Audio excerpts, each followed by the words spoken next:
Pemerintah Kabupaten Bandung Barat menetapkan status darurat bencana pasca longsor di Desa Pasir Langu, Cisarua, Kabupaten Bandung Barat. Menyikapi kondisi ini, Gubernur Jawa Barat Deddy Mulyadi menyayangkan alih fungsi lahan di lokasi longsor.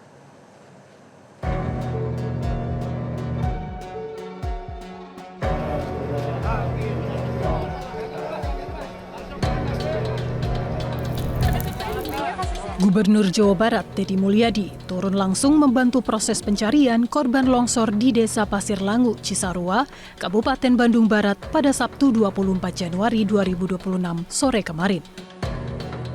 KDM yang datang ke lokasi langsung terjun membantu proses pencarian korban tertimbun longsor.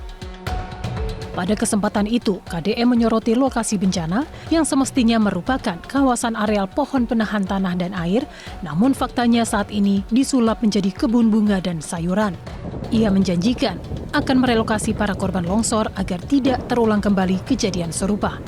Kan sudah bisa dilihat, sekeliling ini kebunnya pakai plastik, tanamnya pakai plastik, dan di atasnya kebunnya udah naik ke puncak. Kita sudah bisa melihat lah ini faktornya. Masih lebih cenderung daerah ini dihutankan saja. Artinya ada alih fungsi lahan Pak kalau melihat cara ini? Ya ini kan sudah jelas. Ya jadi setelah ini warga di sekitar sini segera direlokasi dan ini dihutankan karena potensi terjadi lagi sangat tinggi dan di sekitar sini sudah mencemaskan kalau menurut saya. Saya tadi keliling sangat mencemaskan. Sementara itu, Bupati Kabupaten Bandung Barat JJ Rice Ismail telah menetapkan status darurat bencana menyusul terjadinya bencana longsor yang menerjang pemukiman warga di wilayah Cisarua hingga menimbulkan korban dalam jumlah besar. Penetapan status ini dilakukan untuk mempercepat proses penanganan, pencarian korban, serta penyaluran bantuan bagi masyarakat terdampak. Dengan status darurat bencana ini, seluruh sumber daya daerah akan dimaksimalkan untuk penanganan korban dan upaya pencegahan bencana serupa di masa mendatang. Alih fungsi Pak? Belum, ini masih kita kaji lagi karena memang masih baru dan sulit. Tadi di atas juga cukup, katanya lebih banyak lagi di atas. Nanti saya akan ngecek ke atas. Semoga kedepannya lah tidak ada lagi bencana-bencana seperti ini. Saya harapkan semua warga tetap waspada karena memang curah hujan yang sangat tinggi, ini kita harus lebih berhati-hati.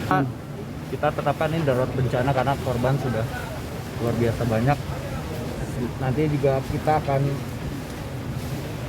menurunkan petugas karena akses ke sini sulit.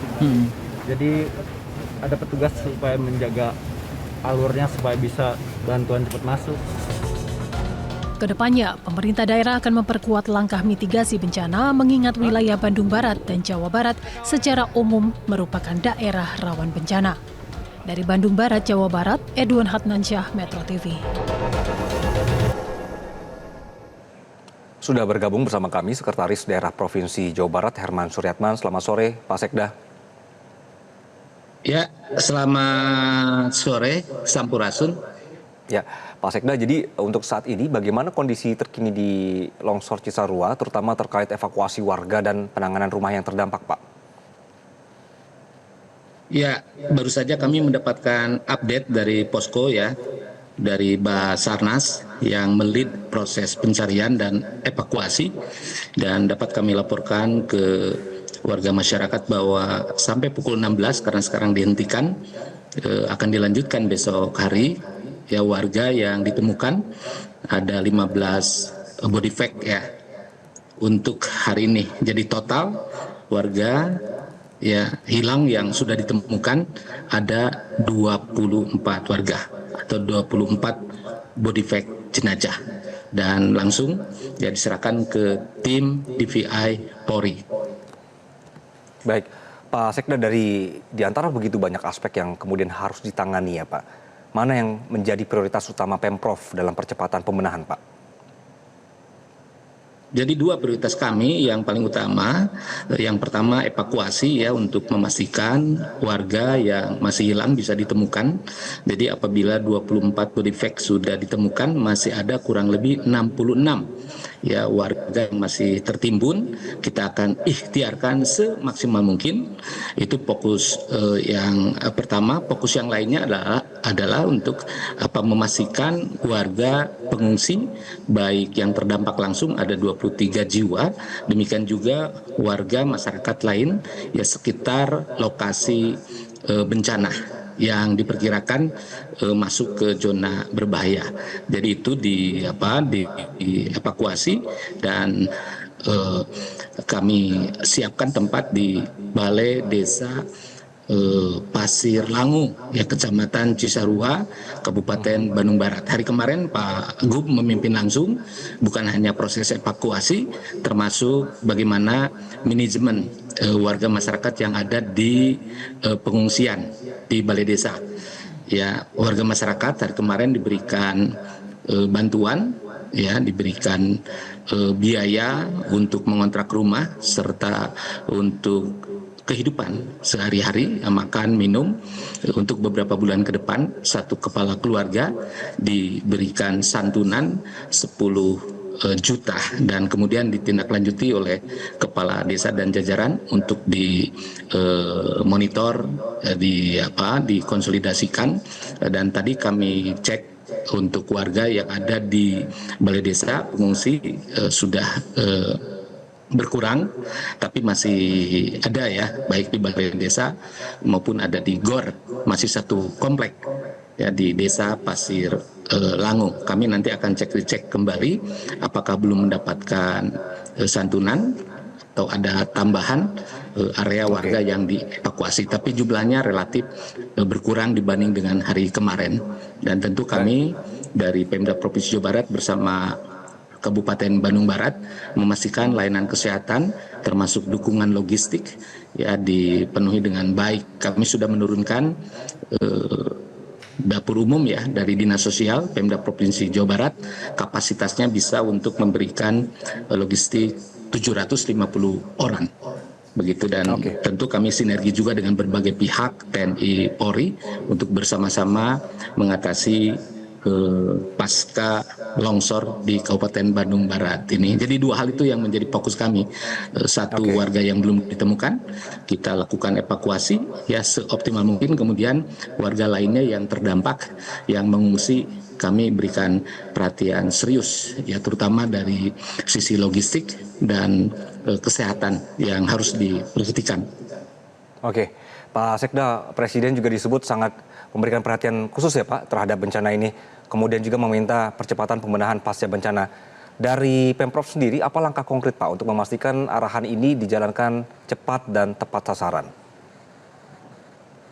Ya, tentu yang pertama ini harus manageable, ya, harus dimanage dengan baik, dan di lapangan sudah dibentuk sistem komando penanggulangan darurat bencana, ya, kemudian sudah ditetapkan tanggap darurat oleh Bupati Bandung Barat, dan kemudian di dalam sistem komando penanggulangan darurat bencana ini ada beberapa divisi, ada beberapa bidang, ada yang membidangi evakuasi, ada yang membidangi pengungsian, ada yang membidangi sarana prasarana, termasuk perencanaan dan kaji cepatnya. Jadi kita berbagi tugas di lapangan, ya, contoh untuk perencanaan dan kaji cepat itu di-lead oleh teman-teman dari BPBD dan Basarnas, untuk evakuasi korban oleh Basarnas, untuk pengungsian ada dari Dinas Sosial, sarana prasarana ada dari Dinas PU, sehingga berbagai kebutuhan dalam rangka penanganan pasca bencana ini dilakukan dengan cepat. Ya, alat berat dari TNI ada turun, dari kami juga ada 2 alat berat kecil, ya, karena situasinya di lapangan labil, kami kirimkan 2 alat berat, ya, eskavator dari Dinas Bina Marga dan dari BPBD, kemudian ada juga dari BPWS. Dari kami di lapangan bahu-membahu, ya, gotong royong semua komponen, dan sekali lagi salah satu kunci keberhasilan penanganan agar cepat dan cermat dan tepat itu adalah harus manageable, dan organisasinya sudah dibentuk, ya, insiden komandernya Pak Sekda Kabupaten Bandung Barat. Hanya memang ada kendala di lapangan, salah satunya yaitu komunikasi, ya, sinyal di lokasi bencana terbatas, sehingga dengan Pak Sekda mungkin perlu waktu kalau ingin komunikasi untuk update. Tapi ya, alhamdulillah kami bangun komunikasi terus, sehingga berbagai perkembangan di lapangan bisa kami identifikasi dan tentu kami laporkan kepada pimpinan. Baik, Pak Sekda, ini alih fungsi lahan menjadi perkebunan disebut salah satu faktor pemicu longsor, ya, Pak. Apa langkah yang dilakukan Pemprov untuk meninjau atau mengatur penggunaan lahan di daerah rawan longsor? Ya Pak Gubernur, dari sisi yuridis ya, sudah jauh hari sebelumnya itu menerbitkan peraturan gubernur nomor 11 tahun 2025 ya tentang pengendalian alih fungsi lahan. Sebetulnya kejadian seperti ini ya sudah bisa diidentifikasi di hari sebelumnya karena di Jawa Barat alih fungsi lahan ini luar biasa sekali. Ya terutama di kaki-kaki gunung yang harusnya menjadi daerah konservasi di Bandung Utara, di Bandung Selatan, di Garut, di beberapa kabupaten lainnya.